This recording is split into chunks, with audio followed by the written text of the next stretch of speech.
Because to continue with our discussions with the biochemistry midterm, we have here the process known as glycolysis, or the Embden-Meyerhof Pathway. The anaerobic enzymatic conversions of glucose to simpler compounds, lactate or pyruvate, resulting in an energy stored in the form of ATP as occurred in the muscles. So when you say anaerobic enzymatic conversions, this does not involve oxygen during the production of energy in the form of ATP, derived from Greek word glykis, sweet, and lysis, meaning splitting. So there is, in the process, there is splitting, of the monosaccharides glucose into a simpler compound known as lactate and pyruvate. So we have at least 10 steps in the glycolysis process. So we have step 1 down to step 10. So we'll go one by one. So glycolysis, step 1, we have glucose. So glucose phosphate, is converted to glucose 6 phosphate, or the process is known to be phosphorylation process. So it is acted by enzyme hexokinase, and we have a cofactor known as magnesium or coenzyme. Usually these are cofactor functions for the utilization of the substrate or transfer of substrate for the catalysis of substrate. So they are known to be the cofactor. So in this step 1, ATP is converted to ADP, meaning 1 minus 1 ATP gain. So phosphate is attached to the carbon number 6 of your glucose. That's why glucose is converted to glucose 6 phosphate. So 1, 2, 3, 4, 5, 6. So this is the carbon number 6. So this carbon number 6 where the phosphate groups are attached. Next, step number 2.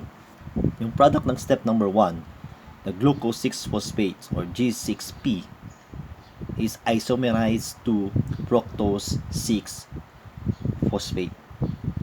So the reaction is reversible and is acted by enzyme phosphohexose isomerase or phosphoglucose isomerase. So when it's isomerase, the process is known to isomerization process. It is acted by the isomerase enzymes. We know that fructose and glucose are stereoisomers or isomers. Okay. Next, see fructose 6 phosphate, the product of number 2, okay, undergoes another phosphorylation process or converted to fructose 1,6 bis phosphate. So bis meaning there are 2 phosphate group attached from carbon number 1. So that's why fructose 1,6 bis phosphate. This is carbon number 1, and we have carbon number 2. Okay. So fructose, the phosphofructokinase is the enzyme involved in the conversion of fructose 6 phosphate to fructose 1,6 bis phosphate. So 1, 2, 3, 4, 5, 6.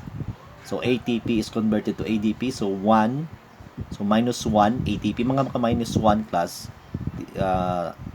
it is the removal, of the 1 phosphate group in ATP, which is converted to adenosine diphosphate, adenosine triphosphate to adenosine diphosphate. So cofactor is magnesium ion. Okay, so same as in step number 1. So ATP is converted to ADP. So minus 1 ATP gain, meaning yung minus 1 is coming from the ATP, which is converted to adenosine diphosphate. This is adenosine triphosphate to adenosine diphosphate. Next, step number 4. Step number 4 is the splitting phase.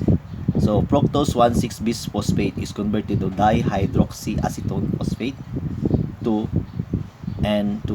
glycerol dehyde 3 phosphate. It is acted by enzyme aldolase. So the reaction class is reversible if there is anti-parallel arrow.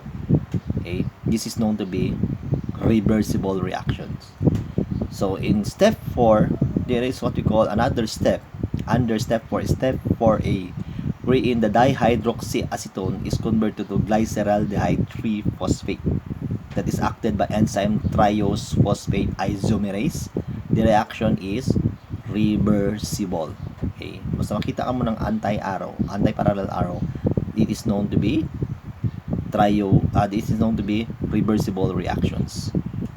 Step 5, the glyceraldehyde 3-phosphate, the product of step 4A, is phosphorylated to or converted to 1,3-bisphosphoglycerate. Okay? So, it is acted by enzyme glyceraldehyde 3-phosphate dehydrogenase, wherein the reaction is dehydrogenation. Okay? So, NAD, the nicotinamide adenine dinucleotide, is the reducing agent or oxidizing agent that is used. Then it is converted to NADH. Okay? Meaning, yung dehydrogenation happens at the carbon number 1, so there is a removal of this one. At the same time, addition of the phosphate group. Okay? Try to see. So this is our reducing agent or oxidizing agent, yung NAD to NADH, so plus hydrogen ion na siya. So yung hydrogen ion din nanghalin na siya class. So this is dehydrogenation process. There is a removal of hydrogen at carbon number 1, I mean. Okay? Next, step 6. The 1,3-bisphosphoglycerate is dephosphorylated or converted to 3-phosphoglycerate, meaning there is what you call removal of the phosphate group at carbon number 1. Okay? Again, so the adenosine diphosphate is converted to adenosine triphosphate. Okay? So there is what we call 1 times 2, so that is almost 2 ATP gain. Okay? In this process, there is 2 ATP gain. Okay? So from 2 ATP gain, because again dalawa naman yung minus, so another mag-gain naman siya ng 2 ATP. Okay? So phosphoglycerate kinase is the enzyme involved in the conversion or the phosphorylation of your 1,3-bisphosphoglycerate to 3-phosphoglycerate.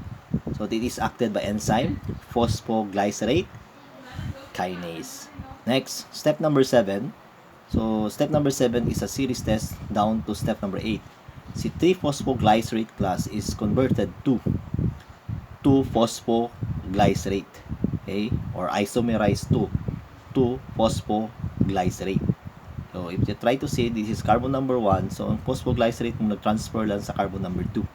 And this is reversible reactions, and it is acted by phosphoglyceromutase. So you see 2-phosphoglycerate class is again converted to, or there is what we call dehydration process, or this is a removal of water, and it is converted to phosphoenol pyruvate that is acted by enzyme enolase. So step 7 and step number 8 is considered to be reversible reactions. Okay, this is reversible reactions. So there is what we call ang natabo diri class, there is a removal of 2 molecules of water. Okay? 1 molecule of water, I mean. Okay. So try to see oxygen and then the hydroxyl group in carbon number 1 and oxygen here in carbon number 3. So try to see the structure ang changes nila. Okay? Step 9. So phosphoenol pyruvate, it is converted to pyruvate that is acted by pyruvate kinase enzyme, and again ADP is converted to ATP, so another gain of ATP here in step number 9. Step 10, yung pyruvate is dehydrogenated to lactate. Okay, so meaning there is a removal of hydrogen in carbon number 2. Try to see removal of 2 atoms of hydrogen in carbon number 2. The process is dehydrogenation that is acted by enzyme lactate dehydrogenase. So NADH plus H. Take note. Again, NADH to NAD. So there is what we call a addition of the two hydrogen atom. Okay? So again, lactate dehydrogenase wherein there is dehydrogenation. Actually, this is reversible process. Lactate pin mong convert balik dito. Okay? So this one, try to see there is what we call addition of the hydrogen atom. So dehydrogenase class because yung 2 hydrogen ng NADH is being removed and then yung NADH plus H mo is converted to NAD and there is at the same time addition dito sa carbon number 2. Try to see to correct. This is pyruvate. It undergoes lactate dehydrogenation process or lactate because of the enzyme acted by enzyme lactate dehydrogenase. So, when say dehydrogenation, hindi dito nagkaroon ng removal sa carbon number 2. Dito po sa NADH ng tawag natin na reducing agent which is added to carbon number 2. Okay? So, yung dehydrogenation dito yan happen sa reducing agent. Okay? So, this is known to be reversible reactions. So, important of glycolysis. Usually, it takes place on the cells. The only pathway that takes place on the cells. And glycolysis source of energy for red blood cells. Take note. In extraneous exercise, when muscle lacks enough oxygen, anaerobic glycolysis forms the major source of energy for muscles. Yung say extraneous, grabe yung exercise. Sample, nagdalagan ka, okay? Basketball ka na daw, mauubusan ka na sang ginhawa, mauubusan ka na sang energy. So, usually may reserved energy kita through the process of glycolysis. So, Glycolytic pathway provides carbon skeletons for synthesis and non-essential amino acid as well as glycerol of fats. So, yung mga different products there are carbon skeletons.